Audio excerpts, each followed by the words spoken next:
Return to Glory podcast. Hunter Zarbanicki, Austin Rose, Dakota Freetag, Jackson Weeks back joining us on the pod. It's Rutgers week. Nebraska's 4-1. That feels great to say. Rutgers 4-0. Dak and I had the recap pod on Sunday. Austin, we missed you.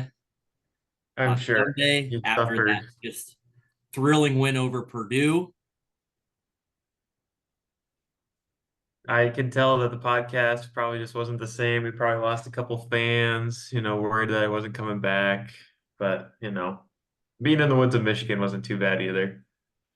I can't believe you missed after an all-time football game. That'll be on ESPN Classic for years. I'm sure. I did. I listened to it on the radio because we didn't have enough reception to actually be able to watch it. So we were able to turn on the radio and grill some venison burgers sitting out in the woods. So it was pretty good. A lot of radio listeners this week. I was a radio listener. I kind of like it. It's fun. I'm actually with you on that one. I just don't like Damon. If Damon could just not be our color guy, that'd be great. Not a fan. I need You to don't like watch. Damon Benning?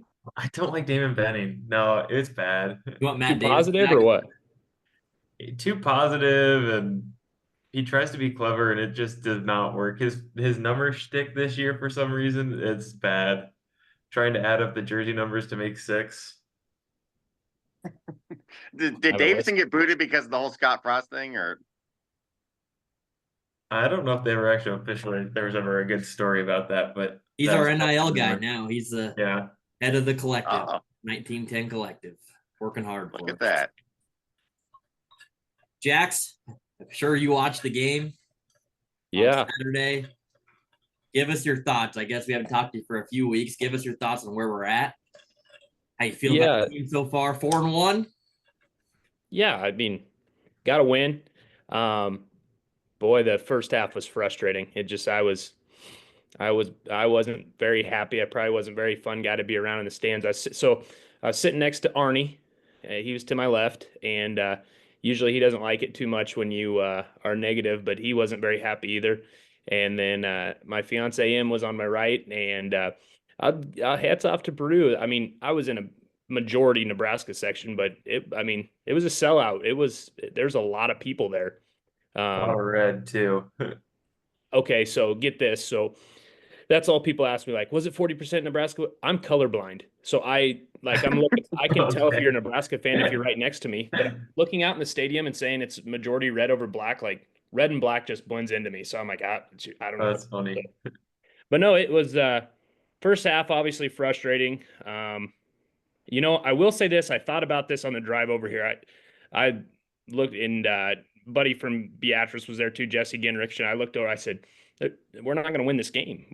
There's no way we're going to win this game." When it was 0-0, and we had the debacles on special teams, I was like, "We don't win this game. We're not. We usually don't." So, I guess if there's a silver lining to it, is we ended up winning by 18. I mean, I would take any team on the schedule we play for the rest of the year and the rest of the time that Nebraska fields a football team, if we win by 18 every game, I'd take it. So, all's well that ends well. The first half, frustrating.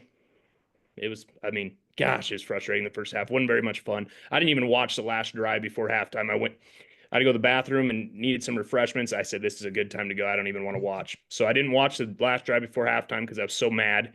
And it turned around pretty quick. It was fun in the stadium. It was a lot of fun when Bullock got that pick 6. That was fun. That was a memory that I'll remember about Husker football for a long time because it was hopping then.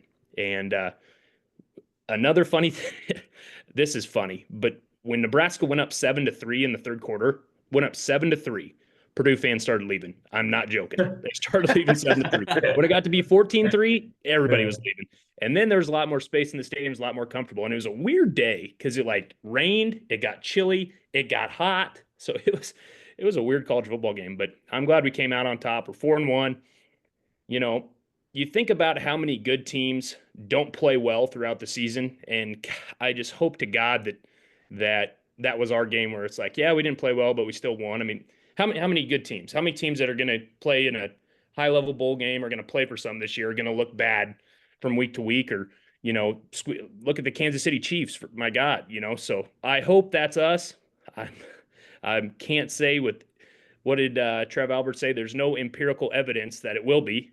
Is that the right word? But got the win. We're 4-1. Yeah, I mean, winning a game like that is what really matters, and you're not going to remember all the details. I mean, we might, but in the grand scheme of things, you're going to remember if you won or lost a game. And I think You'll that's remember that horrible first half, but you won't remember why it was horrible. But you'll be yeah, like, yeah, you'll remember it might be 0-0 at You'll, halftime. But you'll remember why it's horrible. Why it was horrible. the thing that Rule, I think, is trying to instill for sure in the players, and he's outwardly speaking this to the media, but I think a little bit in the fans too, is that, and we know this, each Big Ten game is a grinder, and you got to come out winning these games. And yeah, we're not in the top tier of Big Ten teams.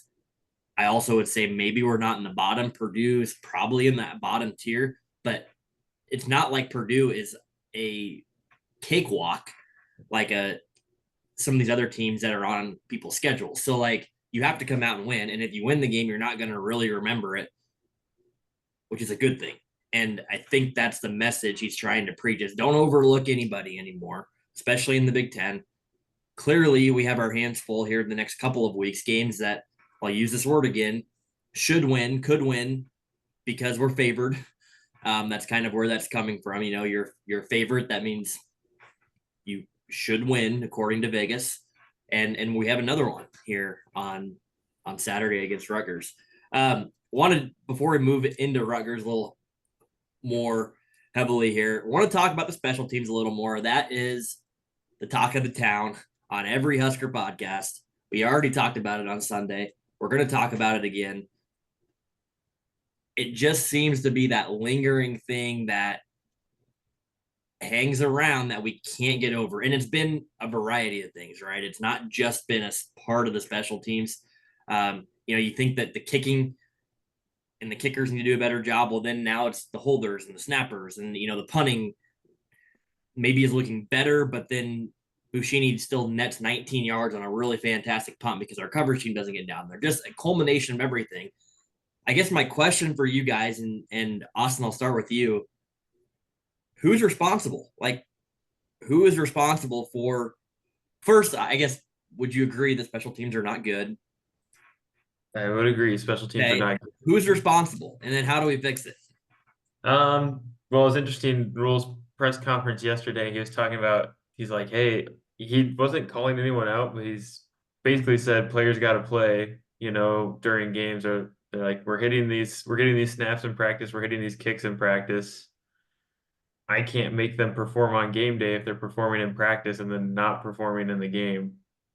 That's not word for word what he said, but that's kind of the gist of what I understood, unless you guys interpreted it differently.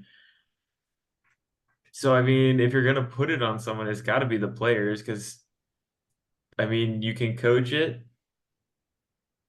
but, I mean, you're missing in so many different ways with, is it the players? Now I'm starting to think about it as I'm talking about it because if it's systematic where both kickers are having these issues, could it be the coaching?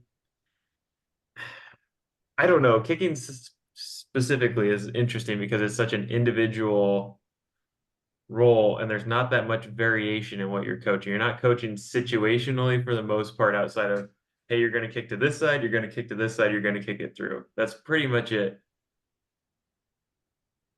So you're coaching technique, but I feel like it's just got to come down to the players actually executing. I mean, there's only so many ways you can teach someone to kick a ball. Dak? Oh, oh boy. It's on. Goddamn. I can decide Sunday either. I didn't think you were going to ask me, Hunter. It's on the players. You got to make the kicks. Yeah. Like you said, it's Especially the individual. layups. It's an individual spot of the game, and you go out there. I mean, you can practice all you want, but you just got to go out there and make kicks. And the bad part about kicking is their head cases. You miss one, these guys are mental midgets, and they're gonna miss the rest of the year. So I don't know, but at that point, it gets to coaching though. So I don't know. Just open try out at this point. Both kickers suck and you know it. Just fucking open try out it again. Jax. All right. Well, cut me off when you need to cut me off here. But ultimately, whose responsibility is it? Here's whose okay, from a coaching standpoint, okay, it's Ed Foley's job to get the special teams right. Ultimately, whose responsibility? It's Matt Rule's responsibility. Okay, it's Matt Rule's responsibility to make sure that the product that we see on the field on Saturday is a quality one. Okay, and to make sure that we don't get beat in those areas. And here's the thing: the last two games, well, Illinois and Purdue. Here's the thing that just drives me nuts: Nebraska football. If it's not one thing, it's another. Okay, so I get text message and people telling me, "Oh, chill out, Jackson." Like, not really chill out, but hey, we fixed the turnovers. Look how good. Okay, great. Like that. That's what I mean. Ultimately, that's what winning teams do. Like, but Nebraska football, it just seems like if it's not one thing, it's another. Okay, it seems like so.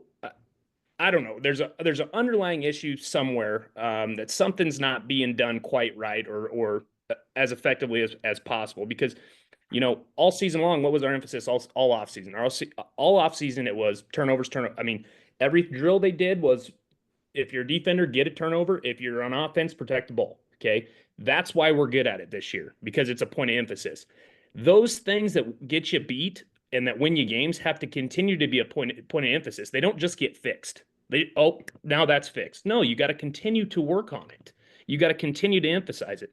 So I think the product falls squarely on the coaches from a coaching standpoint.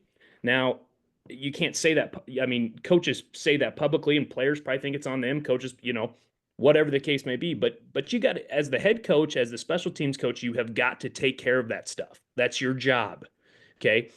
And when it comes back to players, I don't believe, and I mean, I'm not there at practice, obviously, so I can't say with certainty, but I don't think that the specialists are putting enough time in. I mean, after you got a lot of apologists for what happened in the first half against Purdue. Okay, national media other teams miss kicks, blah blah blah blah. Okay, what happened in that Purdue game was a disaster. It was an absolute disaster.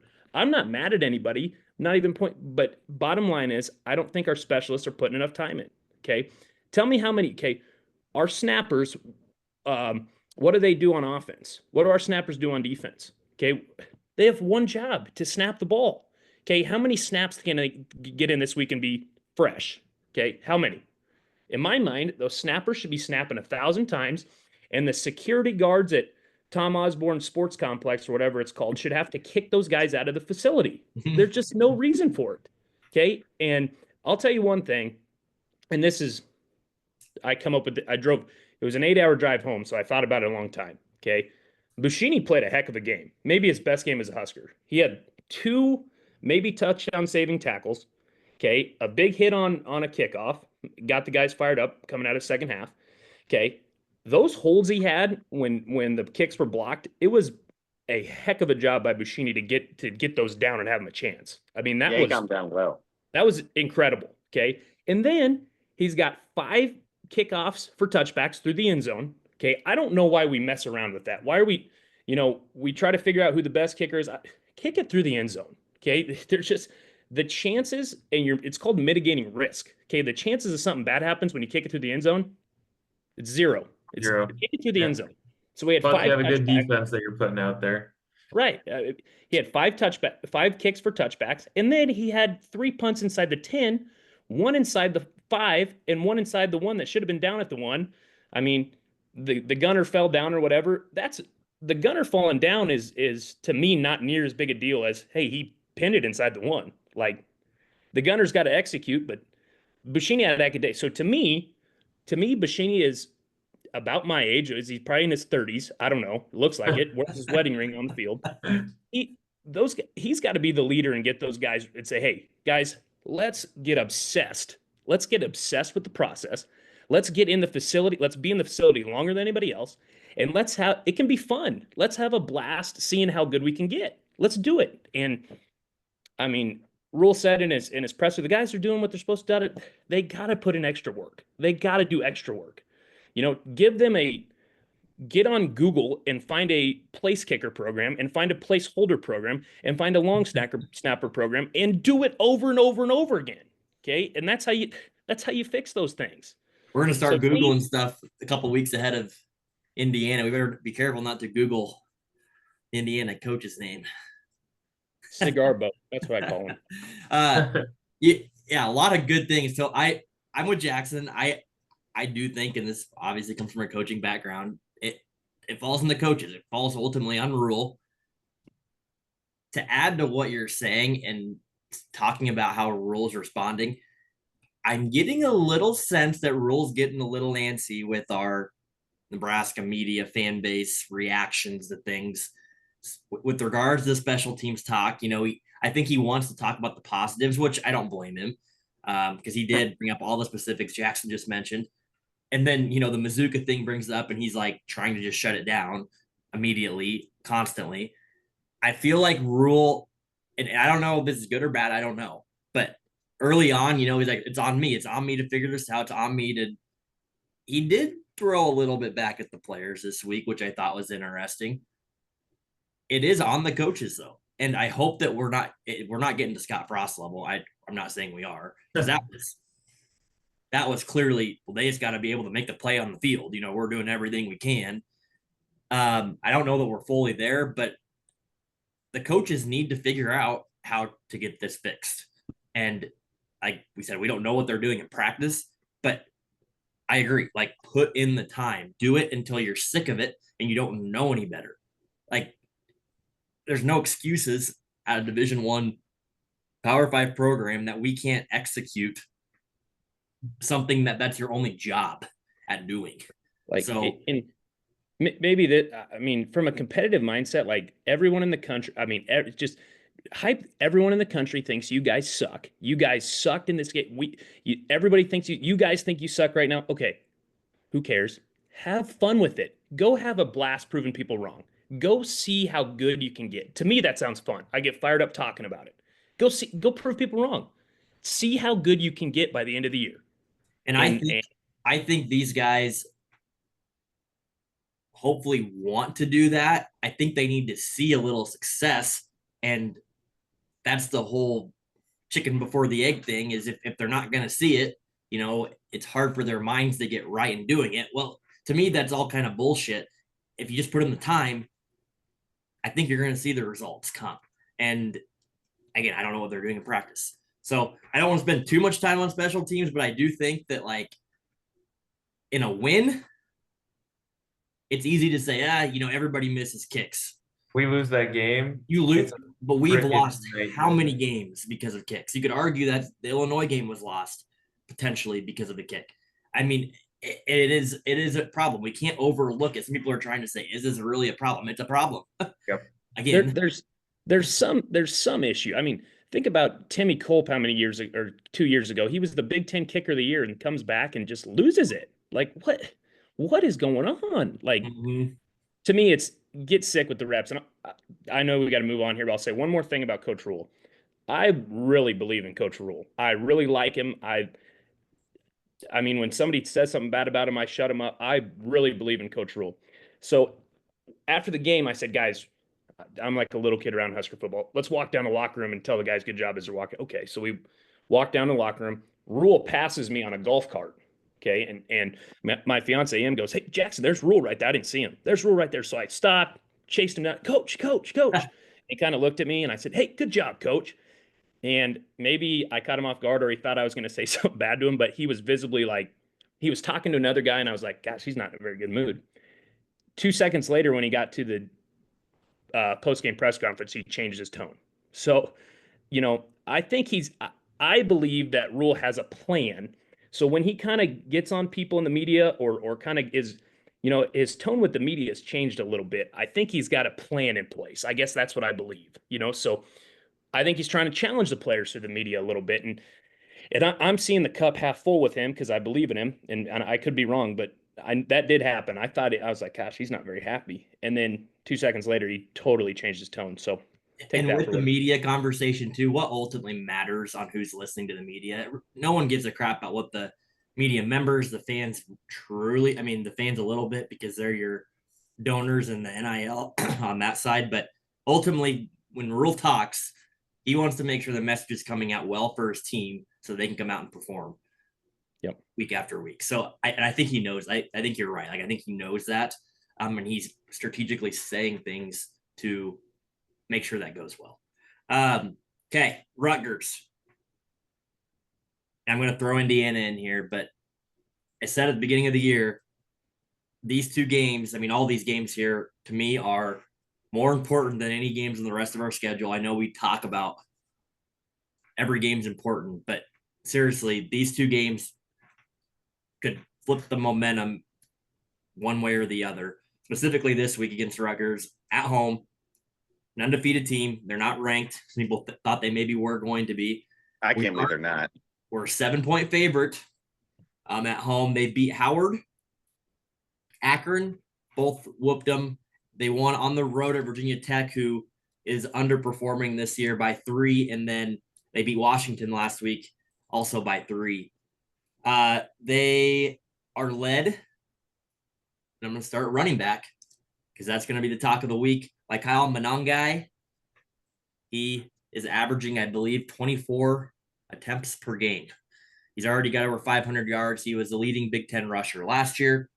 That's who's getting the ball. The scary part is the quarterback is Ethan Kaliakmanis. Dad, go ahead and say it. AK-47. Thank you. This team reminds me, and not just because of AK-47, but it reminds me of that Minnesota team last year where we were so focused on the run game, and then Kaliakmanis actually had a pretty damn good game through the air and with his legs a little bit. I don't think potentially he's as good as Luke Altmaier. I don't think they have this talent that Illinois had from a skill position standpoint, but Monongai's for sure the best running back that we've seen. They don't have the receivers. Guys, they're going to run the ball, and everybody knows it. The concerning part with Rutgers, and I'm going to name some few stats here, is they play smart, efficient football. Second in red zone defense, 5th in the country in penalties. These are country numbers. 5th in the country in penalties, 8th in the country time of possession, 12th in the country rushing offense, 17th in the country third down conversion percentage. It's scary. We're playing Iowa East. We're playing Iowa East. This is the formula that counters all of these one-score losses that we've had the past few years. And that's why I don't feel great about this game at all until we prove that we can win a close game against a team like this. Now, Iowa, we've come up damn close because it is. Yeah, I agree. Iowa East, like it's similar. They know their identity. Greg Schiano, their head coach, has been there, got kind of let go, and is now back. Like he knows exactly what he wants to do. They're not this flashy football team, but they're gonna beat you if you make mistakes. They're gonna play the way that they know how to play. We got to stop the run, most importantly, in this ball game. Dak, I'll throw it to you. I guess hype up your boy AK-47. Yeah, so they're definitely gonna run the ball game. But so last week I think you played the least improved quarterback in the nation. This week I think you might be playing one of the best improved. Last year he had 14 touchdowns, 9 picks. He has 7 touchdowns, 1 pick already on the year. So, which it could be coaching too. PJ Fleck, I don't think he knows how to coach quarterback. I think they're using AK-47 right. So, yeah, they're gonna run the ball, but I'd still be worried about him passing. He's a solid quarterback. He's not even as good as Altmaier, but he's better than Hudson Card. He's a solid quarterback. He's not gonna turn the ball over like you said. I'd still be a little bit worried about him. You can't stack the box fully. I mean, I think the biggest argument against, the stats sound good, but they're 4-0, but the 3 of the teams they definitely should have beat. Akron's not very good. Howard sucks. I'm Not guessing. very good. And you could argue that Washington beat themselves last week. Washington probably should have won that game, and then they kind of ended up killing themselves. So they're 4-0, but I don't think they've played 4 very good teams. So I think the stats might be a little bit misleading, but I agree. Offense, they're going to run the ball. we know what they're gonna do, and we just can't get burned like we did against UNI, specifically for their offense against our defense. Dak, I 100% agree with you. The narrative is that we got to stop the run, stop the run. I'm a little bit nervous about um, Kaliak Manitz doing some of the Altmaier RPO stuff where they're just wide open out there and like the like dink and dunk stuff. I'm a little bit worried about that. Kind of like Illinois did to us. But I'll tell you what about this game. To be real honest with you, I told when I told who I rode back with when we on the way home, they asked what will the spread be. I said I think Rutgers will be favored by 3, and it would be generous because we're at home. I'm surprised we're favored, and to be favored by a touchdown, I don't know where that came from. So I I didn't think we should be favored. Now I feel like we got a shot. I got some hope, but I didn't think we'd be favored. I think this game is going to tell us way more about our team than any other game all year. I think it's going to be a toughness game. It's going to be which team is tougher. Okay, what Rutgers going to do. They're going to try to bleed the clock. They're great on third down. It's going to be a toughness game. Are we tough enough to go toe to toe with these guys and beat them? And you know, Rutgers is one of those teams that they get the game in their tempo, they keep it in their tempo, and when teams are good at getting it in a slow it down, grind it out tempo, it's hard to flip it. It's easier to get it to slow down than it is to speed it up, unless you're just way better offensively. And I think we got maybe some better weapons on the edges, but I just think this game's going to come down to toughness, and not to say that we're not tough, but that scares me. That scares me a lot. What I'm curious. Now you guys have saw AK-47 a couple times. He's quicker than what you think. He can run the ball too. He can. I'm curious how we will attack them offensively. Like I have been, I guess, every week. We know they're going to try to control time of possession. They're damn good at it. Are we just going to try to go right at them similarly? We have not proven really this year that we can play that style of football running, mainly with our running backs. Obviously Raiola's not been a running quarterback for us this year. Are we going to try to match that and play with that, or are we going to try to counter that? We know what could happen though if you counter that, because if you go 3 and out and your defense is out there for 7 minutes trying to stop the run, we anticipate maybe there being some more subbing. Like you tire out by the time you get to the third and fourth quarter. So can our offense stay on the field enough to where we give our defense some rest, and then can we keep the ball in Dylan Raiola's hands as much as we can without, going 3 and out? I think that what we're going to see is not tempo. We're not going to see a lot of fast-paced offense. We're going to see winding the clock down, but I do think we got to utilize our playmakers that we have an advantage on the offensive side of the ball that we've seen. Right now, we're still waiting for a running back to break out from the pack, like we have been kind of all year. Thought maybe Dowdell was that guy early on. Emmett looked good this last week. So we're kind of waiting to see. Maybe this is the game that one of them is, no, I'm gonna make a couple of 12, 15, 16-yard runs. Because Monongai, that's what he's best at doing. He knows how to take 6-yard runs, put them into 12. A run for 1 yard, moves it to 4. Like Tony White talked about that in his press conference. He's the best at doing that. There's a reason why he's one of the best running backs in the Big Ten. So yeah, I want to know how we're going to counter it on the offensive side, because the tempo and the managing the game, we've seen it with some of these Big Ten teams. Rutgers is going to do it. I do agree they're probably going to maybe use Kaliak Manitz and some other things we haven't seen, but for the most part, it's going to be try to control the game on Saturday afternoon. That like you said, Jackson, toughness. Yeah, I think I couldn't agree with you more. I think it's going to be really interesting what we do. Here's why. Okay, so you hear the critics talk about how our run game or criticize our run game. To me, sometimes I'm like, I don't know, because Raiola is our best player. Okay, so not to make the Mahomes comparison, but when the Chiefs need to get going and Mahomes hands it off, I go, like, put it in Mahomes' hands and let him go make a play. That's what Raiola is doing for us right now. I know that I'm not making a silly comparison here, but when Raiola hands it off, that may not be our best strategy. Our best strategy might be Raiola making plays, because right now that's saving our bacon. Don't crosshairs on that. That's exactly my thought. I said, well, how do we attack these guys if we're going to try to grind it out with them? But that's not that doesn't necessarily play to our strengths, and our best player is our quarterback. So that is a tricky question.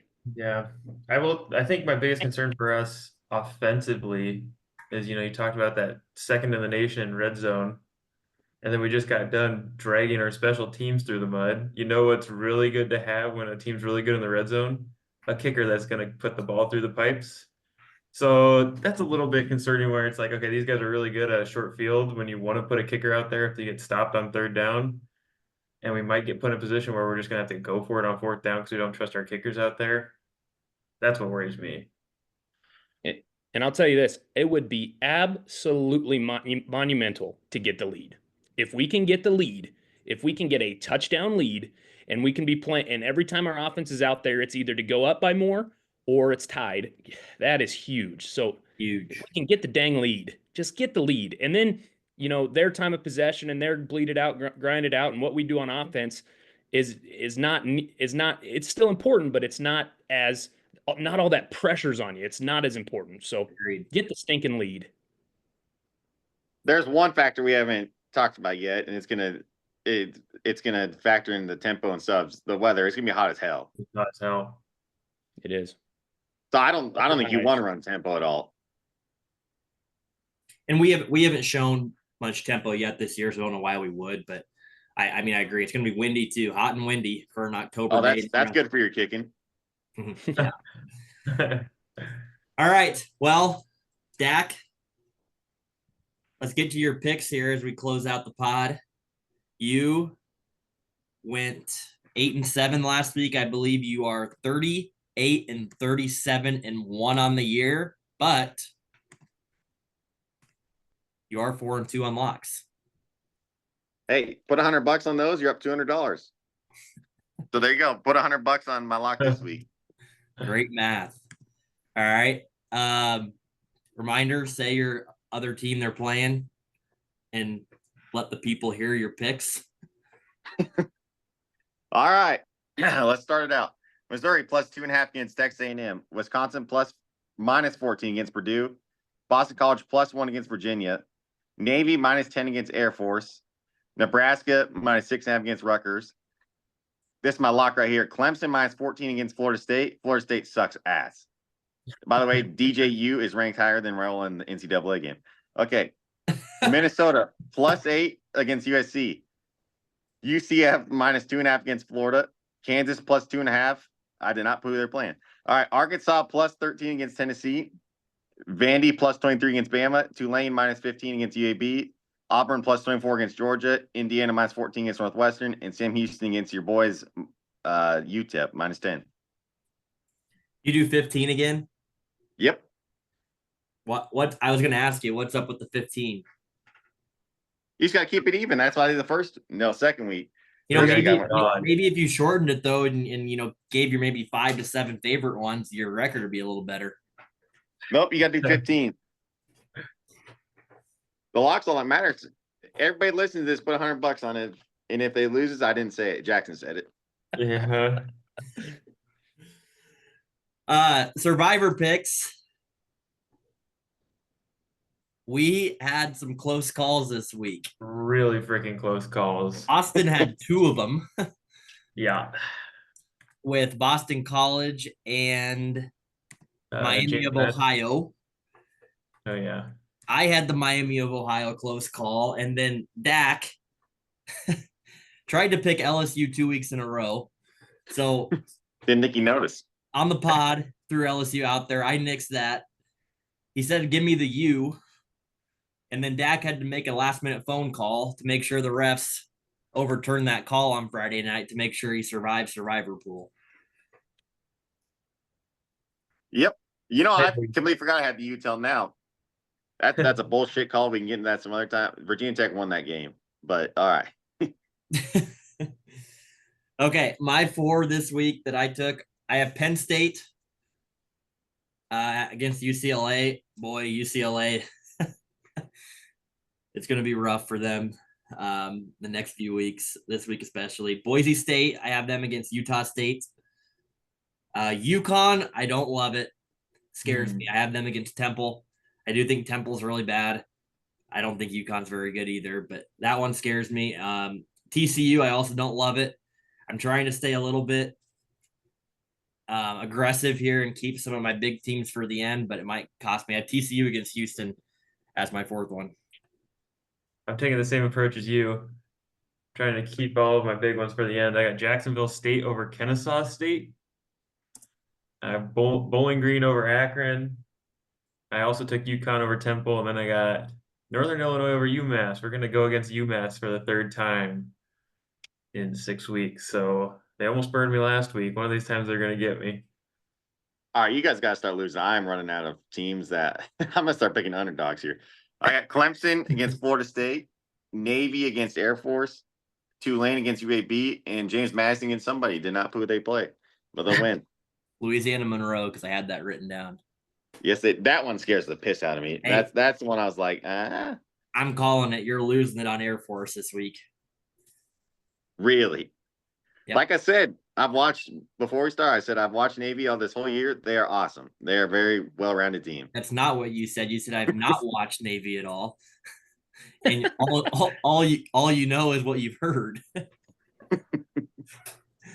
Give me Air Force money line. All right, take it. Air Force Academy unders. Score predictions. I'm not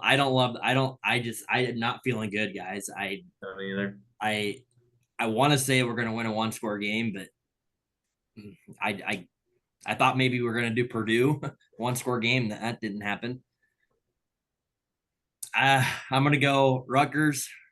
I'm going to do it. Rutgers 21, Nebraska 17. Jeez. Jax, you better go.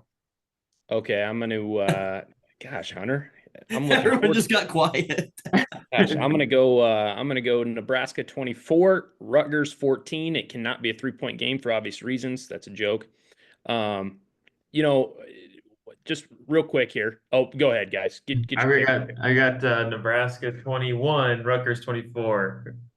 Nebraska 28, Rutgers 17. Hey, Hunter. What are you doing on Monday night? Big game, Chiefs Saints. Chiefs Saints, go Saints. Hey, the good contrast is bad refs on Saturday, great refs because I'm a Chiefs fan on Sunday and Monday. So that's a joke. That's a joke. But I wanted to say that. Yeah, Go Saints. great. Do that. Go Big Red. Go Big Red. You are. Boomer Sooner, Skull.